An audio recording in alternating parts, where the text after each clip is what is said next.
Bueno, buenos días a todos, a todas. Muchas gracias por estar aquí en estas nuevas jornadas Astrada.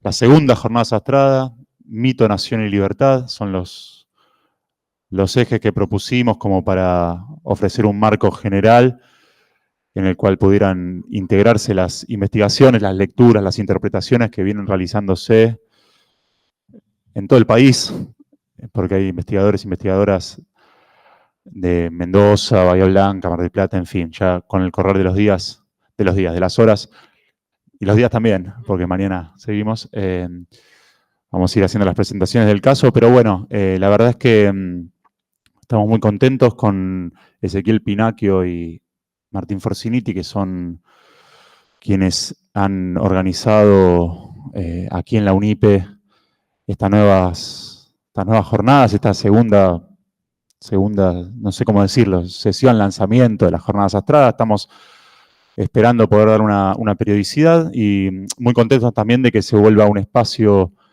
de encuentro, de reunión, un espacio en el cual estas interpretaciones, estas lecturas sirven también para conocernos entre nosotros, para poder tramar vínculos, tramar lecturas justamente, tramar intercambios. Así que bueno, sin más preámbulos, muchísimas gracias por venir, muchísimas gracias a los expositores y a las expositoras que van a estar acompañándonos hoy y mañana, y le dejo la palabra entonces a Edwin, que va a presentar la primera mesa de estas jornadas. Bueno, un saludo para todas, para todos, y como ya lo dijo el compañero, bienvenidos a esta prestigiosa casa de estudios. Paso ahora rápidamente a presentar a los ponentes y disertadores.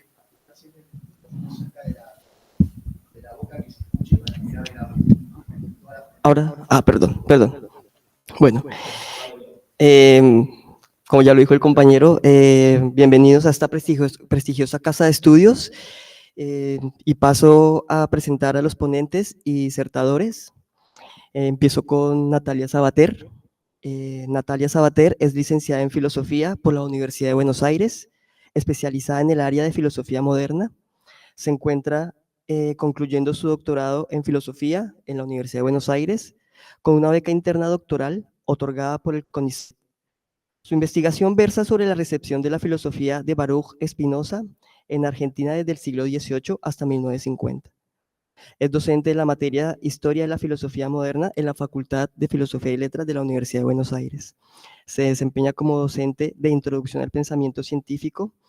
Ha participado en proyectos, Secretaría de Ciencia y Técnica, proyectos de investigación científica y tecnológica, proyecto de investigación y desarrollo en áreas estratégicas con impacto social, entre otros, sobre filosofía moderna y epistemología. La ponencia presentada por Natalia lleva como título Astrada y Spinoza, una pregunta ética desde el horizonte de la inmanencia. Federico Vicum es profesor de filosofía por la Universidad de Buenos Aires. Se desempeña como docente en la Universidad Pedagógica Nacional. Actualmente realiza su doctorado sobre la filosofía de Friedrich Heinrich Jacobi. Ha participado de proyectos de investigación sobre filosofía clásica alemana y sobre el vínculo entre filosofía y religión en el pensamiento moderno y contemporáneo. La disertación de Federico versará alrededor del título Si hablábamos de luz debajo de la Cruz del Sur, Schelling en Astrada. Y para concluir, Javier Precioso es profesor de filosofía por el Instituto Superior de Formación Docente y maestrando en filosofía por la Universidad Nacional de Quilmes. Fue profesor ayudante de las cátedras de Historia de la Filosofía Moderna y Nociología. Formó parte del grupo de investigación, Secretaría de Ciencia y Técnica, de Psicología y Fenomenológica, dirigido por Lucrecia Rovaletti.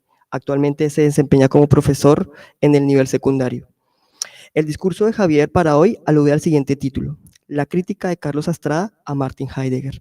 Sin más preámbulos y después de este breve exordio, dejo que los ponentes pasen a sus disertaciones.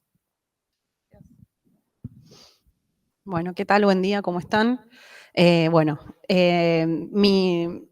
Mi propuesta para hoy no se encuadra en ninguno de estos tres ejes que señalaba Martín, en base a los cuales se pensaron las jornadas, pero bueno, tal vez respecto de la libertad y respecto de la inmanencia como ese ámbito en el cual la libertad puede ser conquistada y actualizada, puede vincularse con eso. Mi ponencia en realidad trata en un principio o en uno de sus aspectos de Astrada como lector. Yo llego a Astrada como lector de Spinoza, porque yo me dedico a estudiar Spinoza, pero bueno, uno de los momentos de esa investigación respecto a la recepción de Spinoza en Argentina era la producción de Astrada sobre Spinoza, que se dan 2 escritos del año 1933, o sea, los 2 son el mismo año y los 2 son los únicos escritos en donde Astrada habla específicamente de Spinoza o se dedica específicamente a la filosofía de Spinoza, si bien aparece el nombre de Spinoza y aparecen alusiones a su filosofía en otros escritos. Entonces, en ese sentido, mi primer contacto con Astrada fue con él como lector, o sea, como intérprete o hermeneuta de Spinoza. Y en ese contacto encontré un acercamiento a Spinoza que me parece que se ve profundamente ligado a la búsqueda especulativa también de Astrada, o a lo que fue tal vez en sus comienzos esa primera búsqueda en el periodo juvenil, pero que igualmente después entiendo que se continúan ciertos interrogantes que aparecen al comienzo. Entonces, bueno, me pareció que ese gesto, ¿no?, de apertura, de hospitalidad intelectual, de interpretar un pensamiento, pero también no colocándose desde afuera, ¿no?, de él, sino tratando de comprenderlo a la vez que de pensarlo junto con los problemas existenciales que nos atraviesan. O sea, me abrió la perspectiva de un Astrada lector como muy interesante, a la vez, ¿no?, por supuesto que como filósofo. Entonces, lo que yo quería proponer, compartir con ustedes hoy son 2 cuestiones. O sea, por un lado, contarles cuál es la lectura, digamos, que hace Astrada de Spinoza en estos escritos de 1933, que es una lectura que, reconociendo la imbricación profunda entre metafísica y ética, que constituye, digamos, al espinosismo, que es característica de ese monismo panenteísta spinociano, reivindica el proyecto ético o la dimensión práctica, digamos, de este sistema como su intención esencial y su valor intrínseco. O sea, compartirles este aporte de Astrada a los estudios spinocianos locales y su interpretación sobre Spinoza. Y por otro lado, también compartir la interrogación por el posible vínculo que se podría proyectar entre la filosofía de Spinoza, ¿no?, y la astradiana. O sea, por la afinidad que se delinea para mí entre la búsqueda existencial astradiana y la reflexión spinociana sobre la unión inescindible entre metafísica y ética, o, ¿no?, la ligazón inmanente entre eternidad y duración, entre lo finito y lo infinito. Esta me parece que es la perspectiva en común, digamos, que se puede ver en estos escritos de Astrada.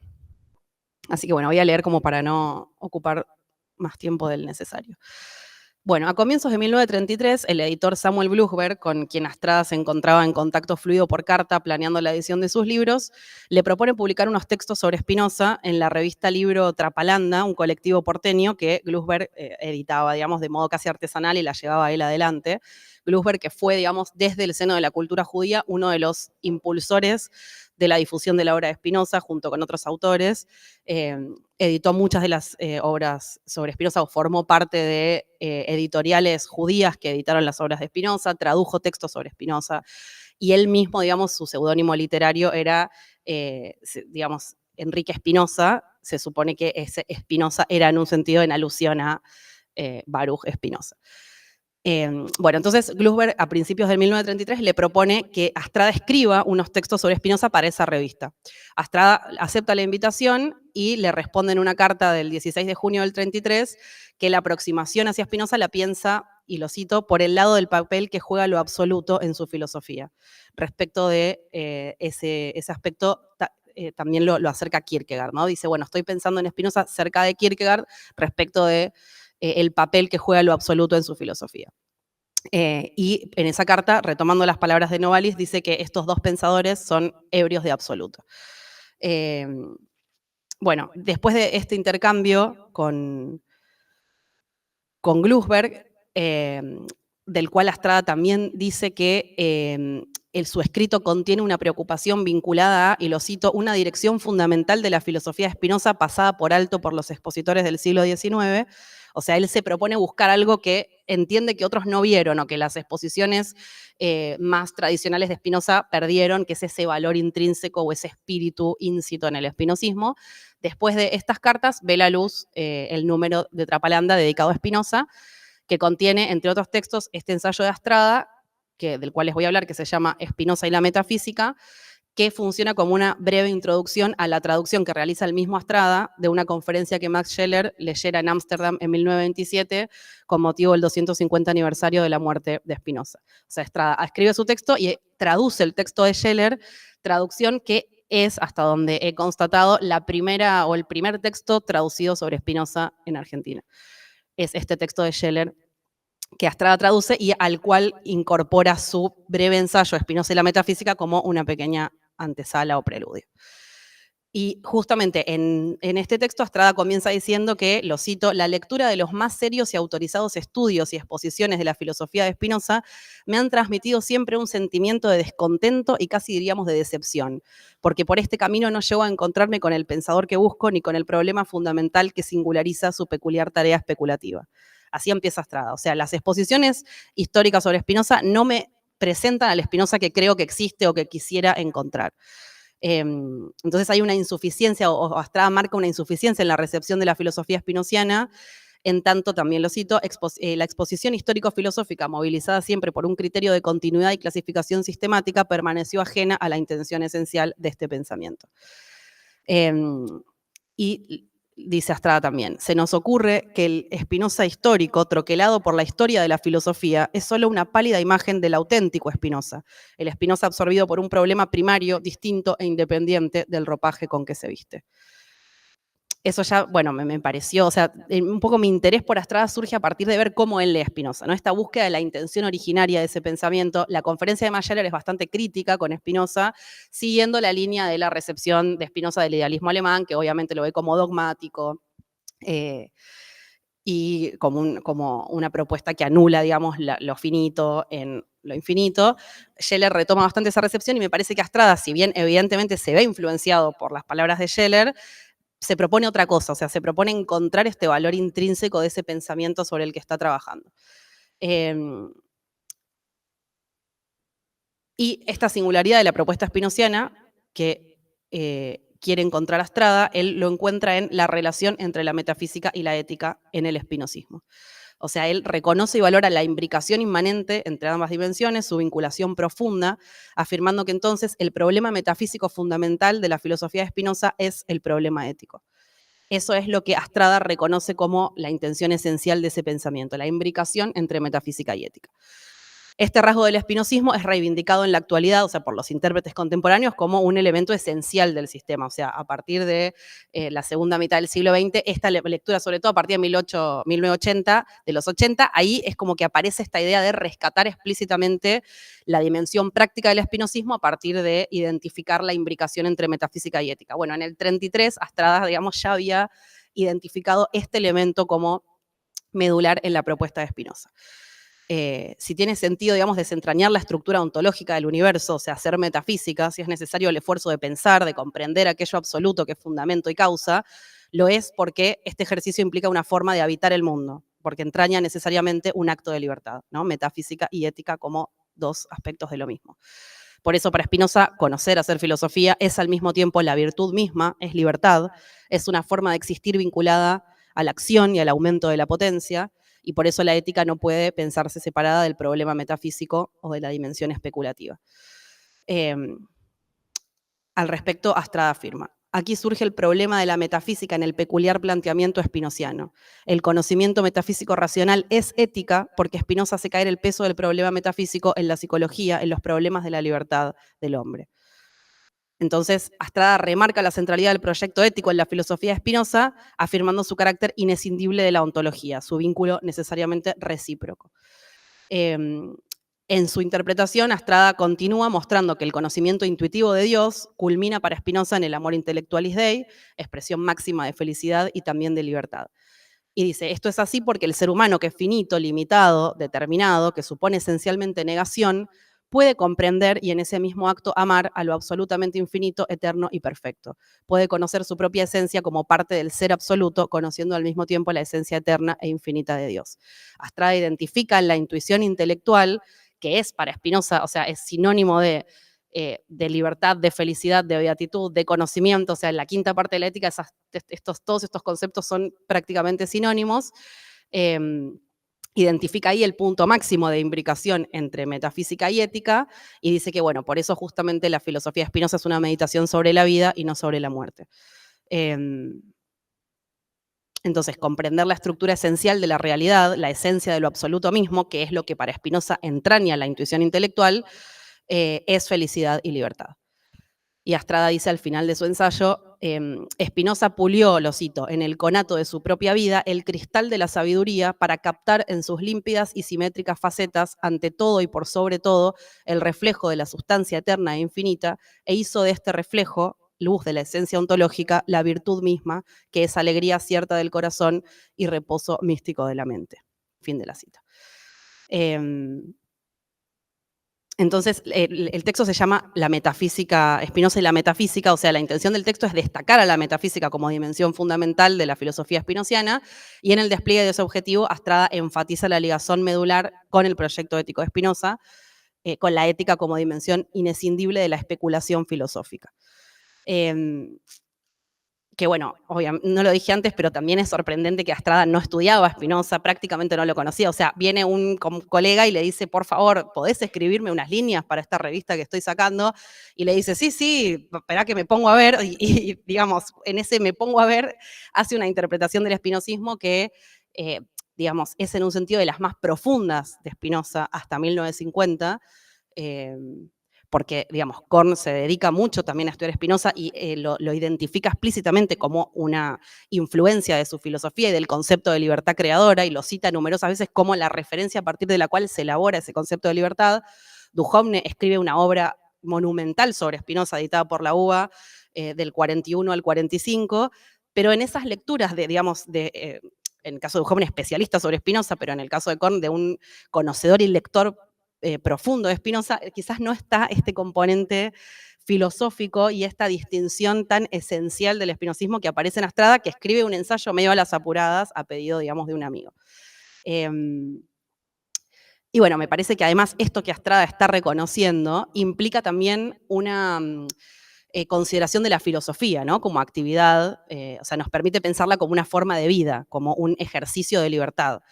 Esta imbricación entre metafísica y ética guarda una concepción sobre la filosofía. O sea, no es simplemente búsqueda de conocimiento, no es una pregunta por el ser, la filosofía, que podría de algún modo conducirnos a una vida mejor, sino que es ella misma virtud y felicidad. Esta dimensión para Spinoza es central, digamos, ¿no? Es un componente de su filosofía fundamental. Conocer es una acción en sí mismo. Conocer implica una acción del cuerpo y de la mente, un aumento en la potencia de obrar. Entonces, filosofar es un acto de libertad para Spinoza, y por ello también titula Ética, obra magna con la que, digamos, culmina su sistema. Pero también me parece, por lo poco que conozco a Astrada, que es una reflexión importante que emerge en Astrada. Por ejemplo, Llanos dice, lo cito, que para Astrada la filosofía es en buena medida un estado de ánimo, un juego existencial en el que se arriesga el ser en la mismidad de la existencia, en tanto ésta trasciende a su modo más auténtico sin desmentir su esencial finitud. Y en el apartado Existencialidad de la filosofía, del libro El juego existencial, que se publica en el mismo año que estos escritos sobre Spinoza, Astrada dice que la filosofía, esto, lejos de ser algo desvinculado de la existencia humana, es una actividad, un acontecer esencialmente enraizado en las estructuras mismas de nuestra existencia. Y que en ese sentido la filosofía supone la trascendencia, también para Spinoza, pero no entendida como el pasaje a otra dimensión o ámbito, sino como comprensión profunda del ser en el seno mismo de nuestra duración.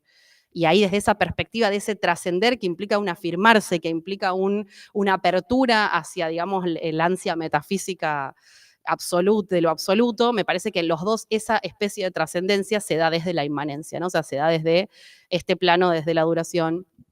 Entonces, bueno, para los dos me parece que aparece esta concepción de la filosofía, no como, digamos, una contemplación, sino como una acción humana, manifestación íncita de nuestro ser, que no pretende refugiarse en ningún ámbito extrínseco o trascendencia, sino que se da de forma inmanente a nuestra propia duración. Entonces, bueno, en estos escritos sobre Spinoza, para mí también aparecen estos elementos que permiten proyectar cercanías y afinidades entre los dos. El otro texto en el que Astrada se dedica explícitamente a Spinoza es también del mismo año y se titula Goethe y el panteísmo espinociano, y en él reaparecen estas mismas claves de lectura que les acabo de señalar. En este texto Astrada sí se muestra más crítico de la ontología spinociana, esto, ¿no? Habla de que los modos no tienen existencia, o sea que lo finito es no ser, digamos, o implicaría una negación del ser, y habla de la falta de movimiento, de dinamismo en un primer momento de la sustancia spinociana, pero después cuando aborda el aspecto ético, ¿no? Y nociológico, el proyecto ético spinoziano, vuelve a destacar esto, ¿no? La inmanencia del sistema y esas mismas categorías que al principio del ensayo parecían remitir más a una recepción crítica de Spinoza, vuelven a cobrar esta potencia, y de hecho Astrada señala que el espinosismo influye al panteísmo de Goethe en esa medida, en esa intersección que el espinosismo prefigura entre lo infinito y lo finito. Y entonces entre metafísica y ética, entre eternidad y duración.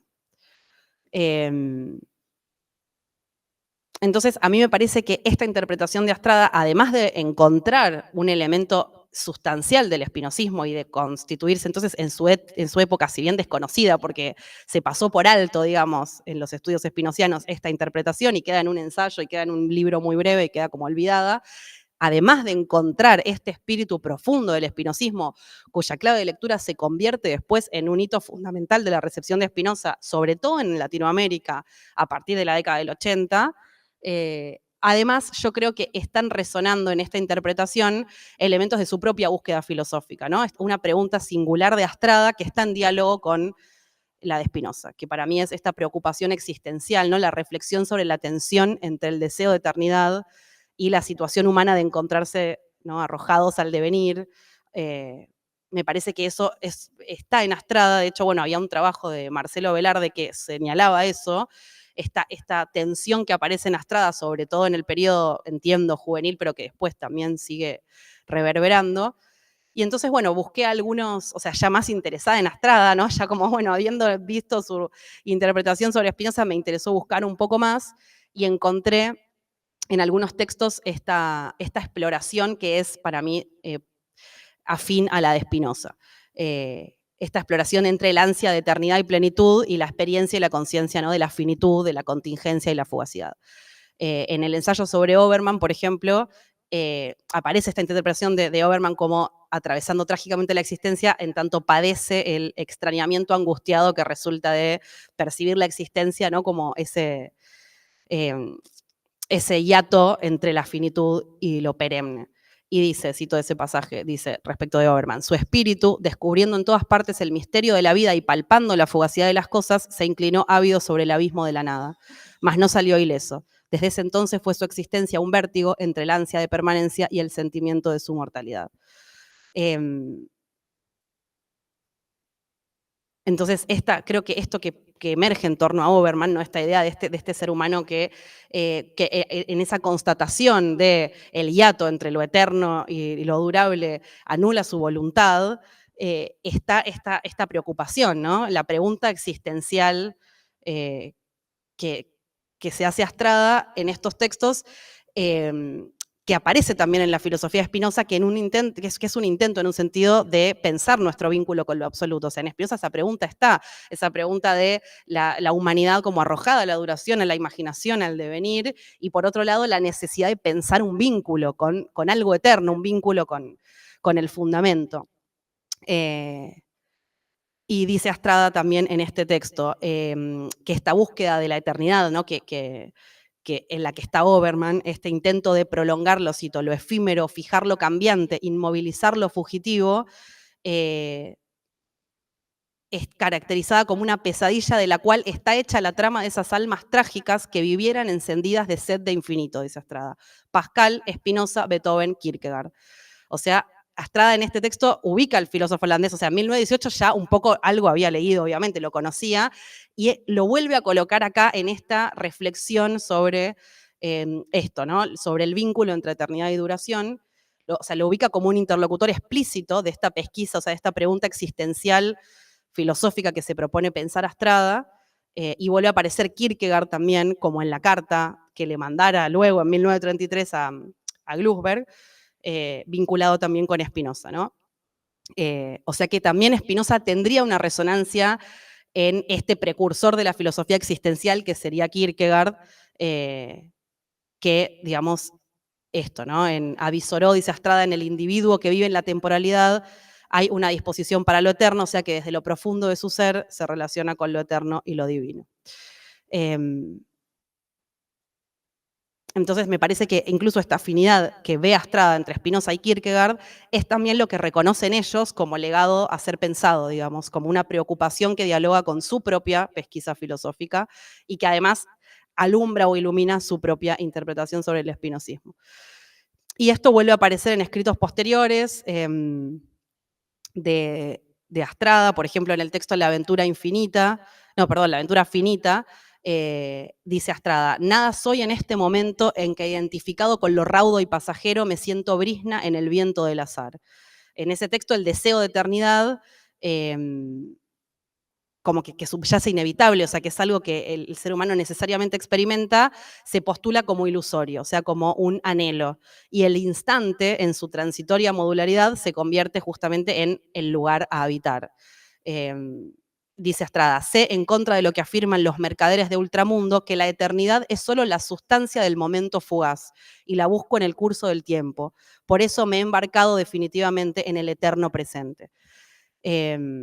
Entonces, en ese sentido, la tensión se establecería entre un deseo de eternidad, pero pensada como algo trascendente. O sea, si pensamos a la eternidad como algo que se conquista en esta duración, o sea, como algo que está entreverado con el instante, se disuelve, digamos, la tensión y accedemos a otra cara de la vivencia de ese vínculo, y eso también me parece que es afín a lo que sostiene Spinoza. De hecho, Deleuze, por ejemplo, dice que justamente Spinoza propone una eternidad vivida, dice, o sea, es en la vivencia, en la duración del carácter eterno de la propia esencia que experimentamos en la intuición intelectual, que tomamos contacto con esa eternidad. O sea, es un tomar contacto con lo eterno en lo durable, que eso es algo que también después Perón va a tomar, digamos, en la comunidad organizada, en su conferencia en el Congreso de Filosofía, en el primer Congreso Nacional de Filosofía, con el cual cierra su intervención, esta remisión a la dimensión de la eternidad que experimenta el ser humano en la filosofía de Spinoza,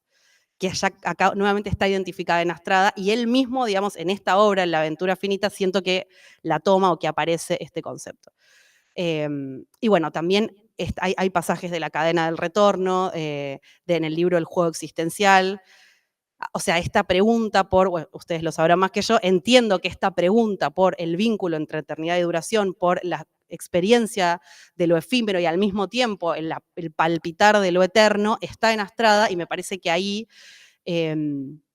está el vínculo entre metafísica y ética, que el mismo recorrido de Astrada ilumina, en el cual la inmanencia emerge como horizonte desde el cual todo se despliega y dentro del cual se vuelve posible comprender la imbricación entre finitud e infinitud, se vuelve posible actualizar una libertad efectiva, y es también entonces esta clave la que él encuentra en Spinoza. Entonces, bueno, eso como para finalizar, decir que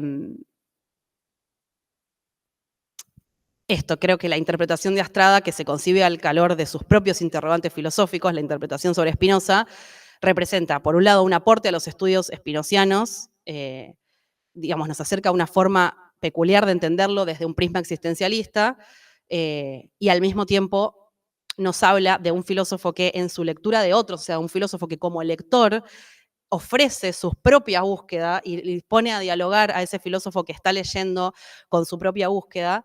Entonces, el ejercicio filosófico puesto en juego por Astrada en su acercamiento a Spinoza, ejercicio que es pensado por ambos autores como una acción, o sea, como una praxis viva, no es mera exégesis académica, no es un desglose formal o vacío, sino que representa una invitación a dialogar con el espinosismo, a sumergirse en él, interrogándose por su intención esencial y por los problemas esenciales que ambos, ¿no?, comparten y que para Astrada son los que singularizan la peculiar tarea especulativa de Spinoza. Muchas gracias.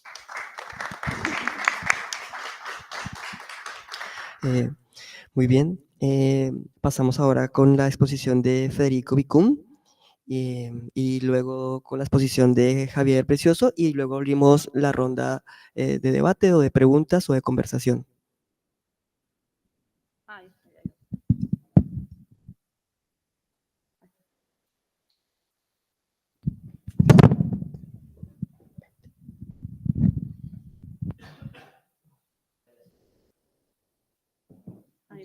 está.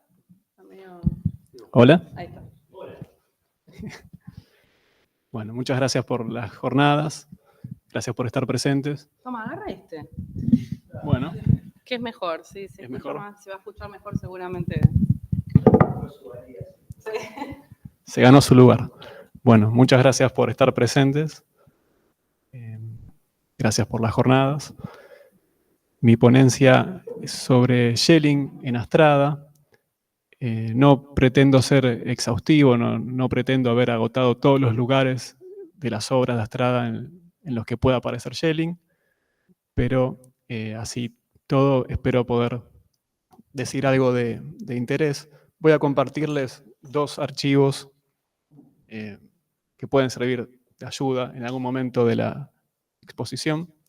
Uno es un cuadro y otro es un conjunto de citas. Yo me animaría a decir que mi hipótesis sobre Schelling en Astrada es que Schelling ocupa un lugar intermedio entre 2 procesos, como si Schelling fuera siempre un punto medio entre 2 procesos o entre 2 filósofos que están en extremos alejados, o incluso que Schelling puede llegar a ser también un filósofo en el que se juntan elementos de proveniencia distinta o de significados distintos y que encuentran algún punto de conciliación en Schelling. Entonces Schelling como una especie de lugar intermedio entre procesos contrarios o procesos que van en una dirección y al pasar por Schelling van a otra dirección. Pongo un ejemplo, quizás el primer ejemplo, quizás el más usual en su estructura, que es el de Schelling en el medio de Kant y Hegel. En El marxismo y las escatologías, uno de los libros de Astrada, Schelling aparece como un filósofo que le da a la idea kantiana de la historia un giro metafísico. Kant sería el primero en haber formulado una proyección escatológica en la historia con fines morales. Hegel sería el que llevó esa proyección a su punto culminante, pero Schelling sería aquel que le dio a la idea kantiana un giro metafísico que en Kant no tenía porque permanecía en su carácter de idea o en su carácter de idea crítica, digamos, ¿no? Schelling le da contenido metafísico a esa proyección escatológica que luego será culminada en Hegel. En este caso aparece entonces Schelling como un punto medio entre Kant y Hegel. Quizás esto es lo más usual en las presentaciones de la filosofía clásica alemana, Schelling en el medio de Kant y Hegel. Hay otra situación en la que Schelling queda en el medio de 2 autores, en este caso Hegel y Marx. En 1950, Astrada publica un prólogo a una traducción de un libro de Schelling, Las investigaciones filosóficas sobre la esencia de la libertad humana, libro que el propio Astrada quiso editar. Y en ese prólogo, Schelling aparece como un pensador que tiene cierta conexión con la crítica que Marx formula Hegel, digamos, con la revitalización de la dialéctica hegeliana que estaba encerrada en la idea y se revitaliza al pasar a la lucha de clases en Marx. Bueno, Astrada comenta que Schelling está más o menos cerca de esa idea marxista, pero ¿en qué sentido? En el sentido en el que Schelling marca un fundamento oscuro, un elemento alógico, dice Astrada, que no es reductible al mero automovimiento de la idea en su carácter lógico, tal como aparecería en Hegel. El Schelling tardío, sobre todo, fue un crítico profundo de Hegel, justamente marcando la necesidad de pensar un proceso vivo, real, en el movimiento histórico. ¿De quién? De Dios. Y ahí está el punto en el que Astrada se aleja de Schelling y obviamente está del lado de Marx. Schelling marca la presencia de un fundamento oscuro, alógico, en el movimiento real, pero el protagonista de ese movimiento real, en el fondo es Dios, que es el que tiene que superar el fundamento oscuro para revelarse y de ese modo mostrarse como Dios personal existente, ¿no?, que ha logrado vencer la oscuridad inicial que se encontraba en su fundamento. Astrada dice que de esta manera Schelling confina la dialéctica al pasado. ¿En qué sentido? En el sentido en el que Dios ya se reveló. Dios ya consumó su revelación, entonces el movimiento real en Schelling estaría confinado al pasado de la revelación ya acaecida. En cambio, Marx podría mantener el elemento alógico con una dimensión de futuro. Y además, Schelling encuentra o encontraría principalmente ese movimiento real en Dios. En cambio, Marx lo encontraría efectivamente en la sociedad, en la lucha de clases. Entonces, si bien hay un reconocimiento por parte de Astrada del movimiento real en Schelling, ese movimiento queda confinado al pasado y además confinado sobre todo a Dios como autor y actor de esa historia con proyección escatológica.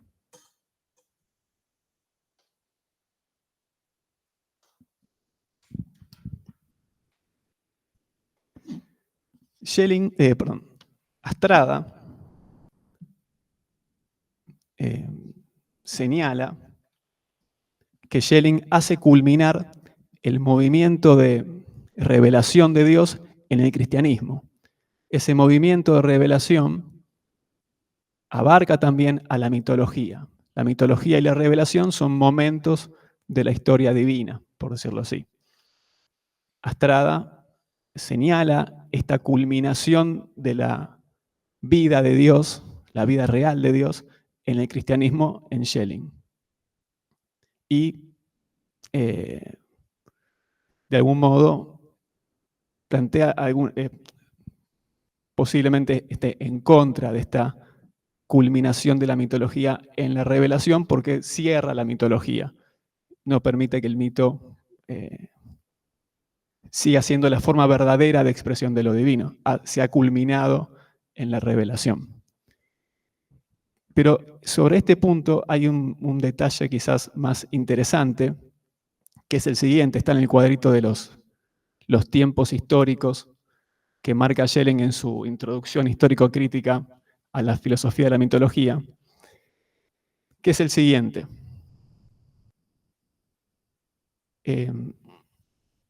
Schelling postula ahí 3 épocas de la historia o del tiempo.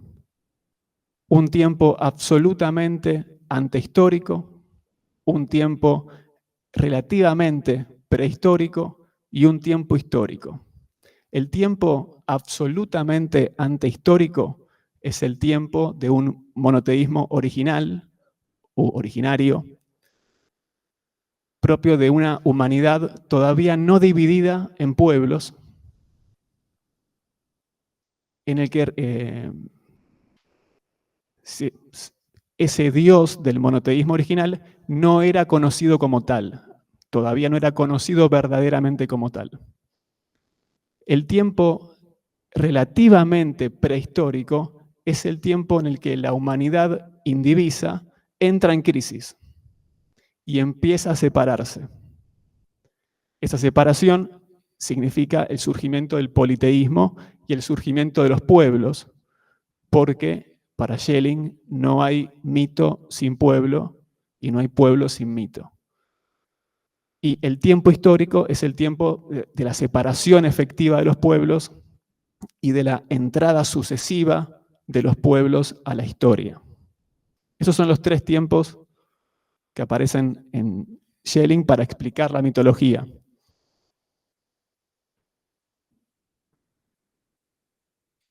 ¿Cuál es el punto importante acá para entender la relación entre mitología y revelación? Los hebreos, para Schelling, no se deciden por ninguna mitología al momento de la separación de los pueblos. Es decir, no se configuran como pueblo, al menos inicialmente, después sí. Los hebreos permanecen fieles al Dios originario, al monoteísmo original. Es decir, no se configuran como pueblo y no adoptan una mitología. Permanecen fieles al monoteísmo original y es ese Dios el que ahora empieza a revelarse gradualmente, contraponiéndose de algún modo a la mitología. Esa revelación es la que luego culmina en el cristianismo. Astrada, en el marxismo y las escatologías, critica puntualmente el tiempo, la noción de un tiempo absolutamente prehistórico, porque señala que esa categoría es una categoría propia de culturas históricas y que no sirve para explicar la temporalidad mitológica. Yo creo que además de esta crítica casi científica, como crítica a la categoría en el sentido de que no explica el tiempo mitológico, creo que hay también una crítica a la noción de revelación, porque justamente de ese tiempo absolutamente prehistórico, Schelling saca el hilo de la revelación. Entonces, criticar ese tiempo absolutamente prehistórico, de algún modo es criticar o rechazar el tiempo del cual se deriva históricamente la revelación según Schelling. Bueno, paso ahora al tercer ejemplo para mencionar cómo Schelling queda en el medio de dos elementos. El mito para Schelling también tiene su verdad porque es la forma en la que se articula un pueblo. En uno de sus últimos textos, Astrada, el texto se llama Ambivalencia del mito, Astrada menciona al pasar a Schelling en un renglón, pero lo menciona de un modo bastante productivo, me parece. Según Astrada, en Schelling se ve el sentido estricto del mito, que es unir una verdad con una forma histórica concreta, la forma histórica de un pueblo. Yo creo que esos dos elementos son los que hacen a la ambivalencia del mito según Astrada. La verdad, entendida como una verdad objetiva, propia del ser, digamos, y su forma histórica. La verdad en sentido no histórico, sino esencial, y su forma histórica. Esos dos elementos, según Astrada, están en el mito tal como los piensa Schelling, en sentido estricto. Es interesante que después de decir esto, Astrada pasa al mito en sentido lato. Por ejemplo, las representaciones poéticas de los mitos, o por ejemplo, los mitos de la sociedad burguesa, dice Astrada, ¿no? Los mitos que crea la burguesía como sociedad global para afirmarse como sociedad global y al mismo tiempo afirmarse como sociedad anónima, no tener nombre, y afirmarse en una especie de perdurabilidad ahistórica. Los mitos en sentido lato, los mitos de la civilización técnica, serían mitos entonces que pretenden no tener historia. Yo creo que nos podemos preguntar si acaso no hay también una ambivalencia en el mito burgués, en el sentido siguiente. El mito burgués de la sociedad global quizás puede no tener forma histórica o puede pretender no tener forma histórica, pero no puede tener verdad en algún sentido. No puede estar expresando algo verdadero de la civilización técnica. Y al mismo tiempo creo que hay que prestar atención a cómo cierra ese texto de Astrada. Porque Astrada dice al final de ese texto, Ambivalencia del mito, creo que es del 69, que el mito gaucho, no el libro, sino la cosa, el mito gaucho, tiene hoy por hoy una proyección vacilante y mortecina, usa esos dos adjetivos, vacilante y mortecina hacia el futuro. Ahí tendríamos, en el caso del mito gaucho, un mito que tiene forma histórica, tiene genius loci, tiene el espíritu del paisaje,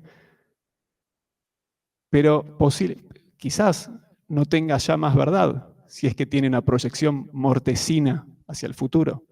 ¿Habrá ahí una ambivalencia del mito? Tanto para pensar la verdad de un mito falso, como es el mito burgués, según Astrada, y para pensar la falsedad de un mito verdadero, como sería el mito gaucho. Bueno, quizás Schelling, al unir esos dos elementos, forma histórica y verdad, puede servir para pensar ese problema.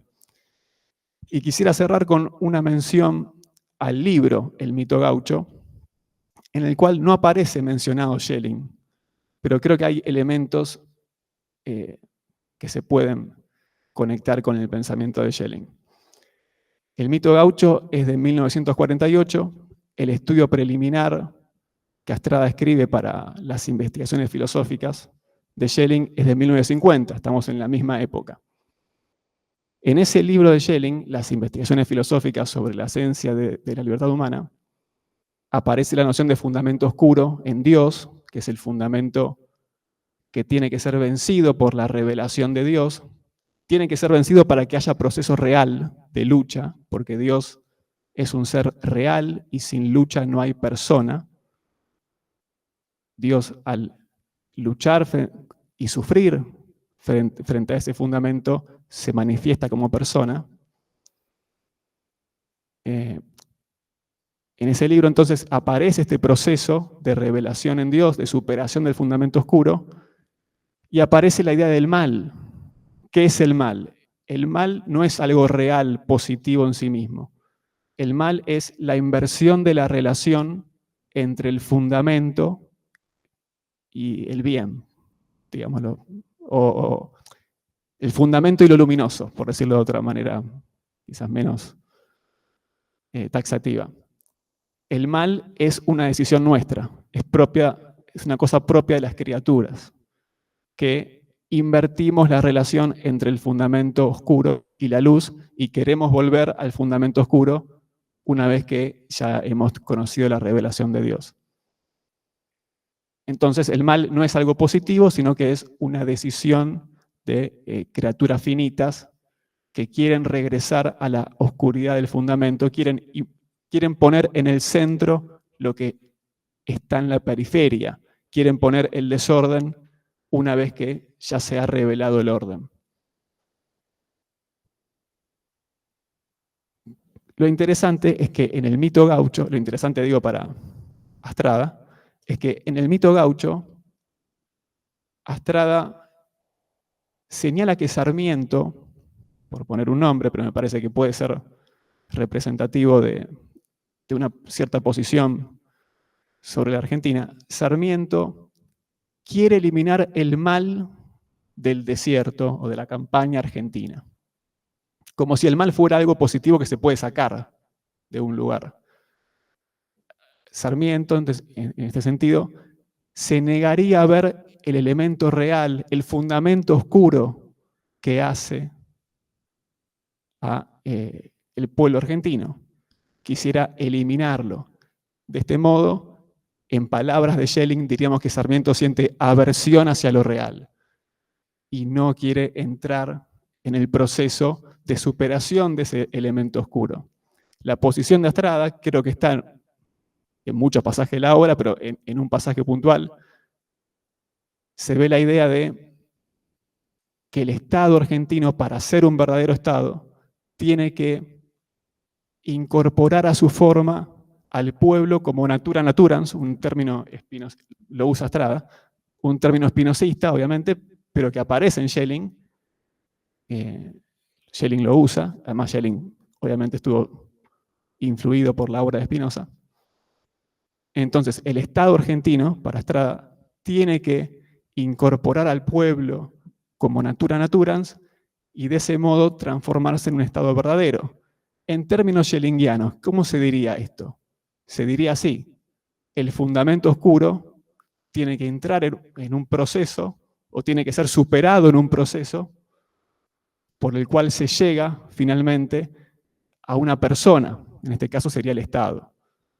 En Schelling es Dios esa persona, que logra revelarse como tal al final del proceso mitológico y de revelación. Entonces, si hablamos de luz debajo de la Cruz del Sur, hay que pensar el fundamento oscuro, y creo que para eso Schelling le sirvió a Estrada en algunos pasajes de su obra. Muchas gracias.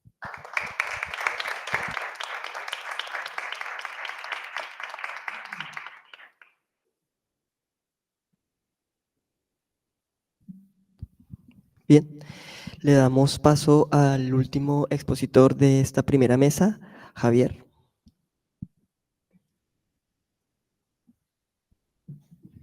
Bueno, se escucha bien, ¿no? Bueno, ante todo agradecer a todos los presentes por estar, a Martín por la invitación, muchas gracias. Es un honor para mí estar acá.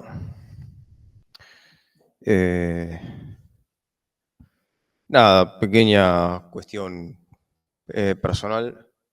Hace unos 2 meses y medio me curé de un cáncer, así que nada, acá estamos.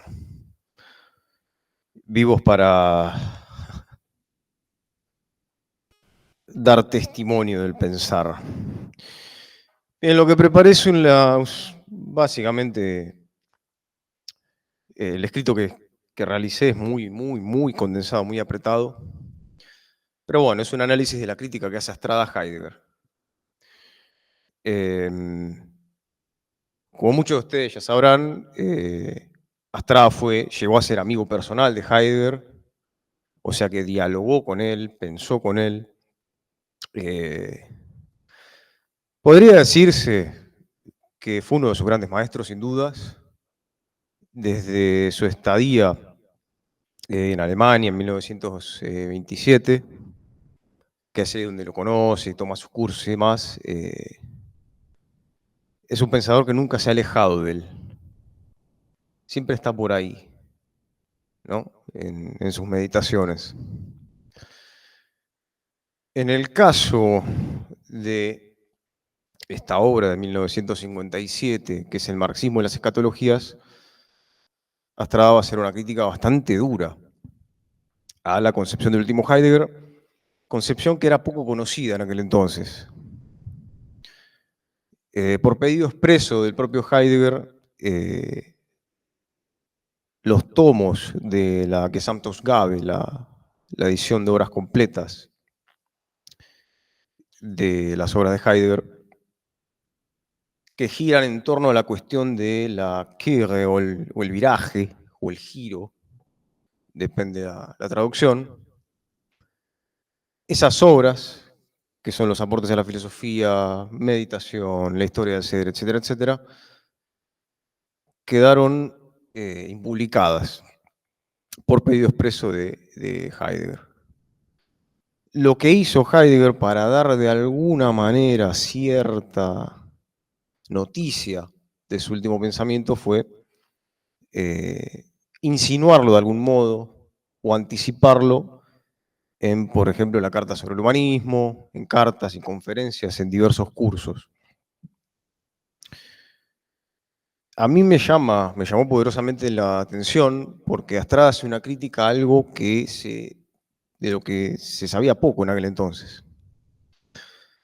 Entonces, básicamente, lo que se considera en primer lugar es la posición del último Heidegger. Ahí se escucha bien, ¿no? No, ahora sí. Luego de lo que en los aportes a la filosofía él llama la crisis de ser y tiempo, que gira en torno al problema de la objetivación del ser. es un problema propio de la cuestión de la diferencia ontológica.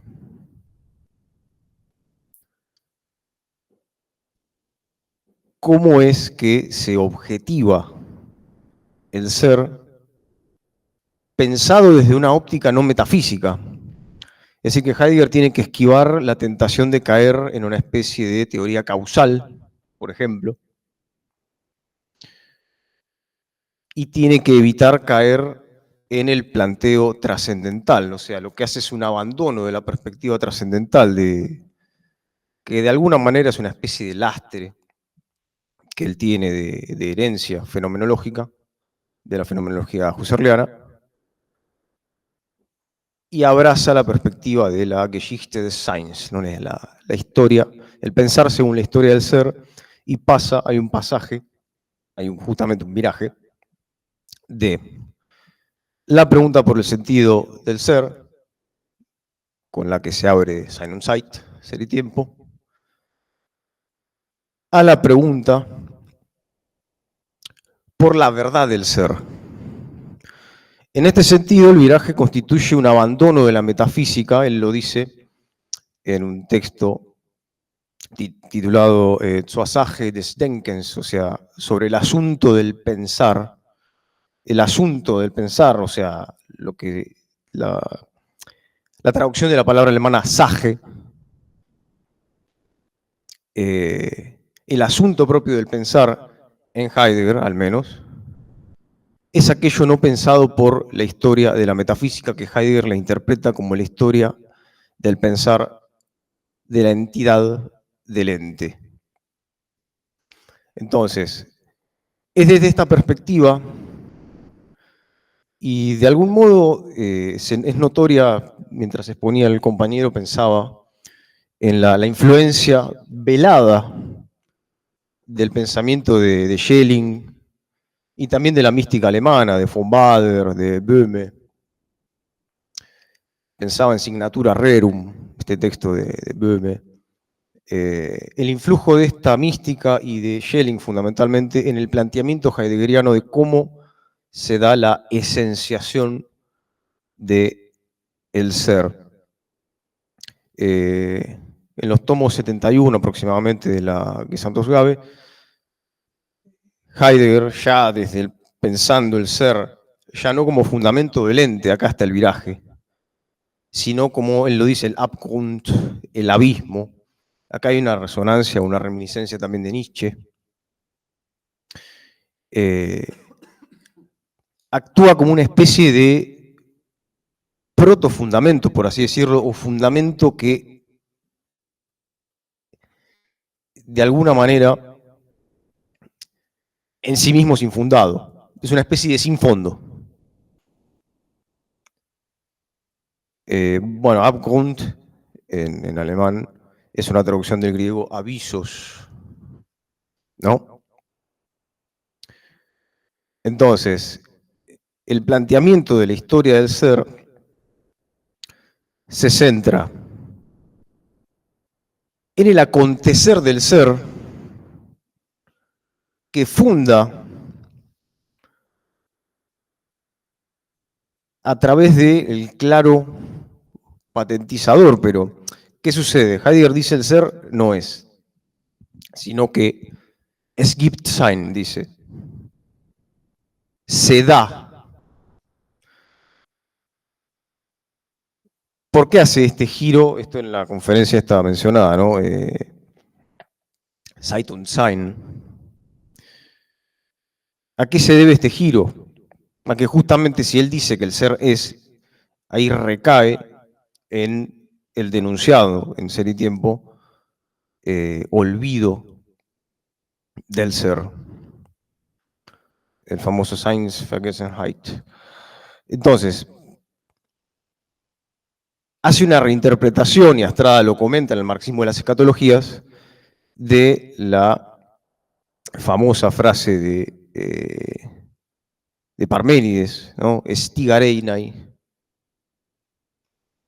que depende del especialista, Cordero lo traduce como siéndose es, etc. Heidegger desde su perspectiva va a decir, bueno, lo que hay es el ser, es decir, el ser no es, se da, es gibt. O en otra traducción, hay ser. Lo mismo pasa con la cuestión del tiempo. En Ser y Tiempo, Heidegger, en su intento de destrucción de la historia de la ontología,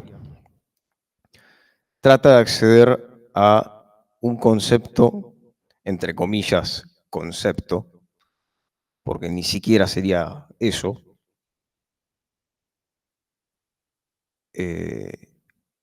mucho más originario del tiempo. Más allá del tiempo, tal y como lo interpreta, no sé, lo puede llegar a interpretar un físico o como se lo interpreta en la cotidianidad, que de hecho, como ya sabrán ustedes quizá, resulta del análisis de la cotidianidad del Dasein.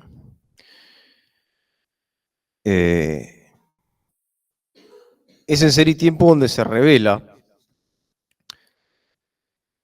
que la unidad estructural de lo que es la totalidad del Dasein, del ser ahí, en el viraje Heidegger no va a hablar más de ser ahí o estar ahí, o sea, Dasein, en realidad es un tanto intraducible, pero bueno,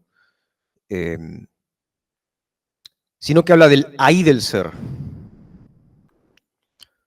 porque justamente cambia la perspectiva. Ya no se trata de allanar el terreno para la formulación de la pregunta por el sentido del ser, sino de plantear la pregunta por la verdad del ser en cuanto tal, o sea, el ser, la verdad del ser, el ser en su verdad y en cuanto tal, sin ningún tipo de consideración por el típico planteo metafísico, que lo piensa como fundamento del ente, es decir, que él incluso abandona la perspectiva de la ontología fundamental. Eso es lo que desató la crisis de Ser y Tiempo, y lo que lleva a Heidegger a no publicar la sección tercera de la primera parte de Sein und Zeit, de Ser y Tiempo, que iba a ser titulada Tiempo y Ser. Un desarrollo de esta cuestión de la crisis, que la menciona el propio Heidegger en los aportes, la pueden ver, de hecho,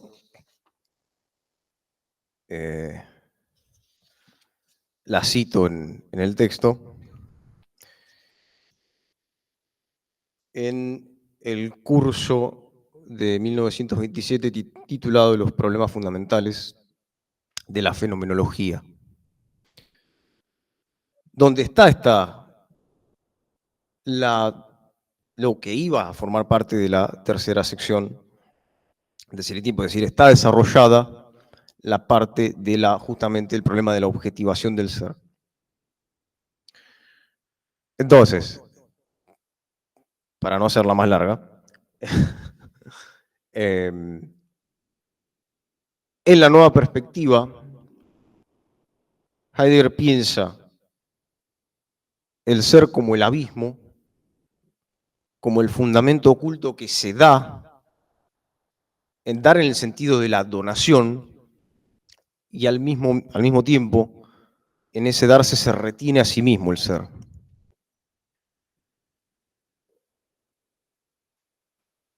Ese darse del ser es histórico, ¿por qué? Porque es destinal. Hay un destino del ser que, dice Heidegger, se da a sí mismo, en ese darse se oculta, y en ese ocultamiento, en esa mostración, pero incipiente mostración que queda oculta bajo lo ente, es que se ha forjado la historia de lo que él llama la metafísica occidental. El ser en su olvido ha sido confundido, como ya mencioné antes, con la entidad del ente y ha sido interpretado de diversas maneras, como en el caso de Platón, por ejemplo, la idea, la usía en Aristóteles, el espíritu absoluto en Hegel, por ejemplo, y así sucesivamente. Entonces, esta concepción destinal va a ser interpretada críticamente por Astrada como una concepción escatológica. De hecho, Heidegger habla, por ejemplo, en el discurso del rectorado, del destino del pueblo alemán,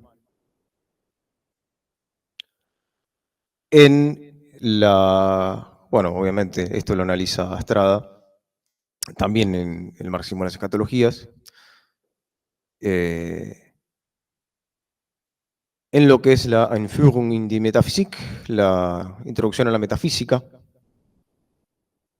habla justamente del destino de Occidente desde una perspectiva trágica, incluso mítica, pues Heidegger habla de, más que nada, los aportes, de la fuga de los dioses, donde, bueno, nos encontramos en el ocaso de Occidente. Acá hay una reminiscencia de Oswald Spengler, ¿no?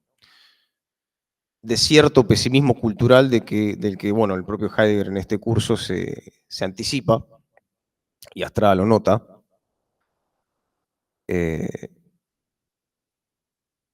Una visión trágica donde se da el ocaso, ¿no? Untergang, también puede ser traducido por caída, ¿no? De Occidente,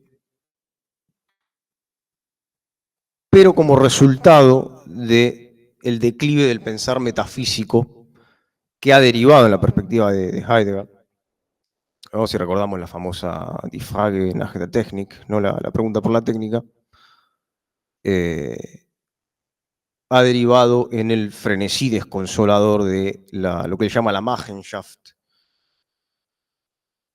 la maquinación, el cálculo, entre otras tantas cuestiones. Entonces,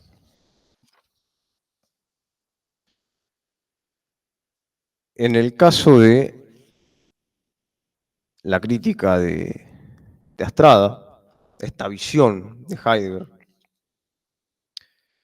que en el caso de los aportes a la filosofía, él dice, en tanto piensa el ser en cuanto tal y abandona la perspectiva metafísica, él habla de una Überwindung, una superación de la metafísica, pero no en sentido hegeliano, sino en el sentido de una especie de disolución o deshacimiento, una especie de acabamiento de la metafísica. Habla en esta conferencia de 1962, en este tomo de la que Santos Gabe, que como les comenté es acerca del asunto del pensar, traducido así rápido,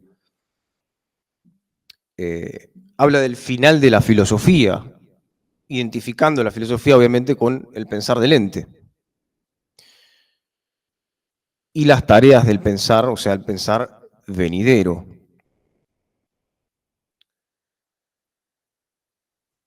En los aportes piensa la relación entre el Sein, el ser, y el Dasein como el lugar donde se da el ser, el da, ahí, del ser, y postula como mediación entre ambos, como copertenencia, en lo que él llama una Gegenschwing, un contrabalanceo, una especie de llamado recíproco que va del ser al Dasein y del Dasein al ser. El mediador es el Ereignis, el evento apropiador, que lo que hace es llevar al Dasein lo que tiene de propio por medio del ser y viceversa, llevar al ser lo que tiene de propio por medio del Dasein.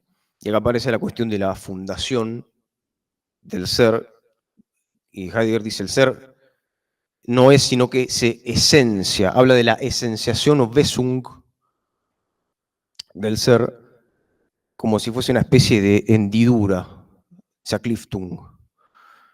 En fin, esta posición de Heidegger obviamente abre nuevas perspectivas, pero también abre nuevos problemas, nuevas cuestiones. Paso ahora a la crítica de Astrada.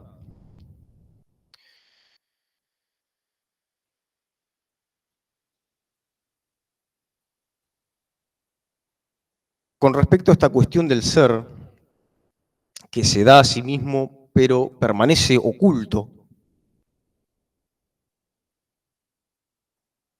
Astrada va a notar que acá hay cierta, como ya les mencioné, reminiscencia de no solo la mística alemana, sino también la vieja teología negativa, por ejemplo, del pseudo Dionisio Areopagita, donde Dios se manifiesta en la creación, pero detrás de las criaturas nunca vamos a llegar a verlo, nunca se va a acceder a él. Bueno, algo parecido pasa con el ser, tal y como lo intenta pensar Heidegger ya desde una perspectiva trágico, mítica, en la interpretación de Astrada, ¿no? Escatológica.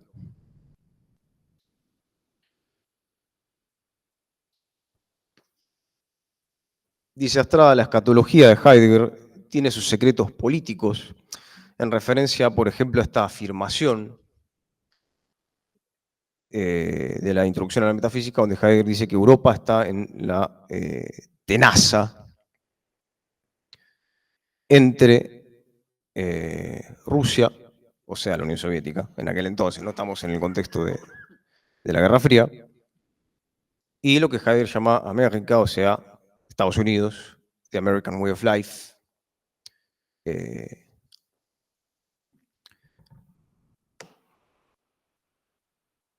En un momento histórico de profunda crisis, o sea, son años posteriores a la Gran Depresión, es un periodo de entreguerras.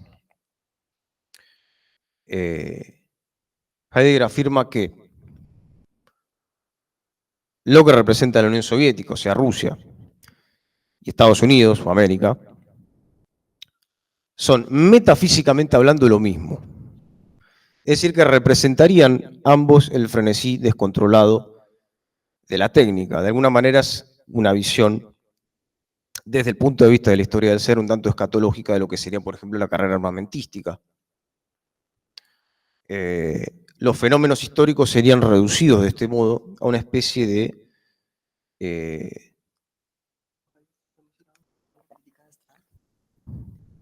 ¿vos más? Me pasé. Vale. Pido disculpas igualmente. Pero bueno, básicamente la escatología de Heidegger tiene sus secretos políticos. Heidegger sabía de la afiliación nacionalsocialista de Heidegger, él lo vio en primera persona. Los que, a pesar de recatarse en el último plano de su pensamiento, se trasuntan tan pronto, este se desliza en ocasiones desde la zona estratosférica de su pesquisión del ser a la corriente aturbionada del acaecer histórico de nuestros días. Con respecto a la cuestión de la enajenación del ser humano o la alienación, la solución presentada por Heidegger, o sea, ¿cuándo se va a dar o cuándo se va a terminar con este periodo de ocaso o de noche oscura? En un porvenir, en el porvenir de la aurora de un occidente que está escondido, está oculto. Esto es lo que él deduce de la interpretación que hace de Haeckel, que Astrada analiza. Es decir, que la liberación de la técnica, de la maquinación, de todo este frenesí desconsolador y demás, se va a dar en la aurora del otro, lo que él llama el otro comienzo del pensar, donde se va a dar la parusía del ser, algo así como la parusía del Señor que vendrá como ladrón por la noche.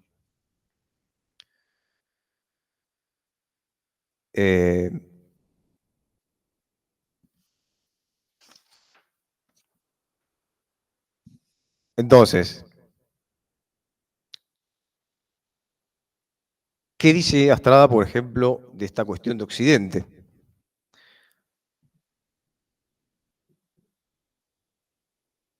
Le está pidiendo la historia, dice Astrada, con respecto a este Occidente colonizador y explotador, que le prepare la partida de defunción como categoría política autónoma y categoría cultural dominante, ya que ha dejado de serlas. En este punto Astrada de alguna manera se anticipa lo que va a ser después, por ejemplo, la crítica decolonial, cuando afirma que Europa no es más que una especie de, lo que es en verdad, ¿no? Una península de Asia. Y con respecto me había perdido en esa parte. La cuestión de la alienación, al identificar al ser humano como una cosa más, entre otras, el planteamiento heideggeriano del ser no da ningún tipo de solución, porque termina por convertir al ser humano en un Hirt, dice él, un pastor del ser, y entre el ser humano y el ser la primacía siempre va a estar desde el punto de vista del ser. Por eso, dice Astrada, depende de que al ser le pluga, por un aleatorio avatar de su destinación, incidir en ella, o sea, en la condición alienada del ser humano, de su esencia, incidir en ella, iluminarla. Pero está la alienación que Heidegger le promete al hombre en la buscada verdad del ser, que éste, aunque oculto y desencadenando la interrogación por él, es todo, y el hombre, no el ser finito que por propia extracción temporal es, sino una pura nihilidad en pos de su propia sombra, una pura nada. Bueno, podría seguir, pero no tengo tiempo.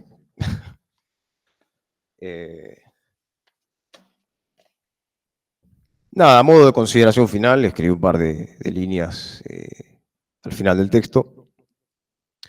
Sobre la cuestión actual, en ambos pensadores vemos, a pesar de sus críticas y de los atolladeros con los que se topan y demás, hay cierta fe o esperanza en un porvenir. Hay un porvenir.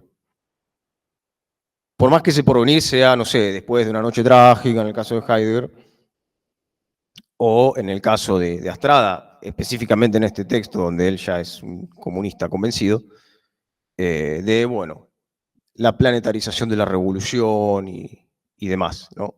Donde el ser humano con la revolución comunista va a acceder a su esencia y no esperando a que el ser se le cante liberarlo, dicho así nomás. Hay una cierta esperanza en un porvenir, pero bueno, hoy en día ese porvenir en el pensamiento actual no existe. Por eso Fisher, citando a Jameson, dice que hoy en día es más fácil pensar el fin del mundo que el fin del capitalismo. Entonces, Astrada y Heidegger nos invitan de alguna manera a mínimamente pensar las cuestiones fundamentales y en pos de un futuro en comunidad. Así que nada, eso es todo. Pido disculpas, porque me pasé con el tiempo.